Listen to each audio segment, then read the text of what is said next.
Howdy y'all, welcome to week 16 of Elementally Intuitive Movement 101 here on Coffee as we wrap up Elementally Intuitive Movement 101 with our last 6 levels going all the way through.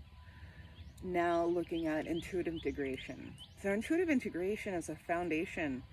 This is our opportunity to practice, as we've been doing with the last level, to practice our levels without having to actively, deliberately pay attention to breath, center, and base.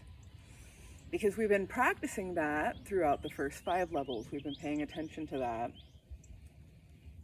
and consciously keeping those balls in rotation.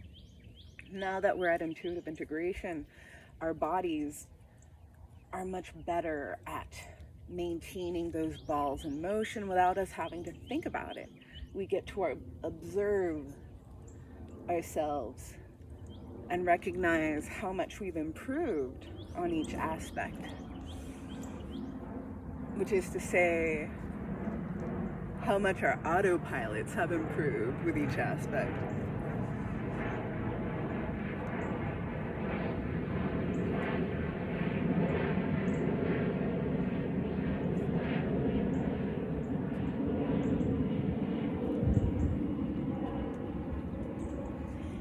Intuitive integration is an opportunity to integrate other levels of movement, other aspects of movement.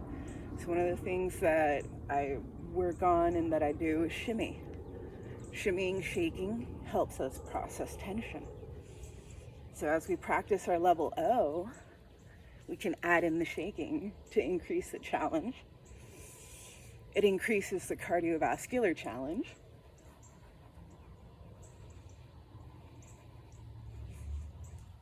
And it changes up our practice.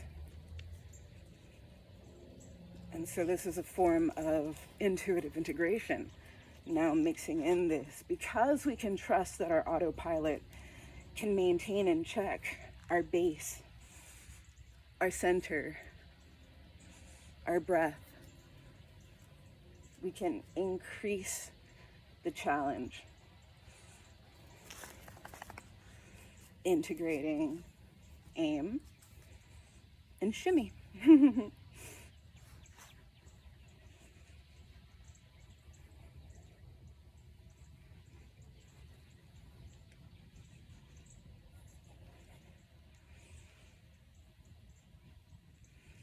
We can also integrate deeper levels of thinking.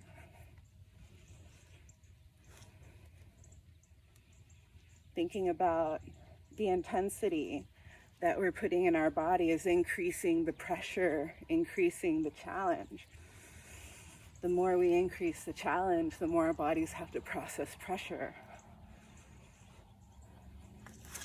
But the more we condition ourselves to processing intense pressure that we've created on ourselves,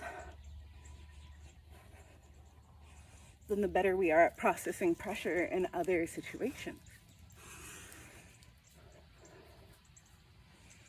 So I like to call it the pressure rainbow. So I'm going to use a gentle shimmy to demonstrate what would be blue level of pressure. It's very gentle.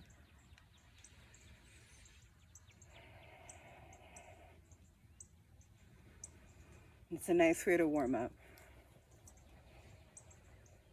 And then as we increase the pressure, we increase the intensity, we get to green. And green is good, green feels good. It's pleasant. And in between, there's a space in between blue and green that we can call blue-green. There's a spectrum, you see. So as we move from gentle, very gentle, increasing intensity, we go from blue to green, and then increase the intensity to what I call gold, which is an active challenge state. So it's intense enough that we really have to focus on what we're doing. It's really challenging us, but we're enjoying it. And we can keep it up for a while, but eventually it's nice to settle back down into green, or even blue-green, or blue. Lower pressure, lower challenge. We really want to challenge ourselves, we can push ourselves up into yellow. Oh, yellow we can do for limited amounts of time. It's better to tone back down. I say working in gold, that active challenge state, is probably the healthiest way to go. If we do yellow for too long, we might strain ourselves. Orange is even more intense, and red is like, oh. So,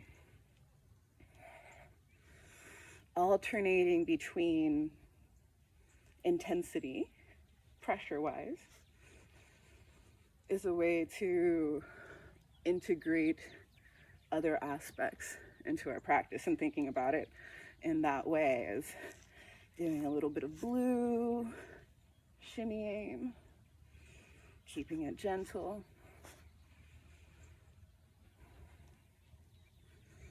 Maybe jumping straight into some gold shimmy and then back down into blue or green. So now you have more to play with as you're practicing your EIM practice.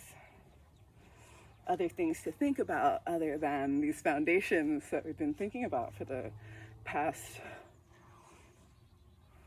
15 weeks.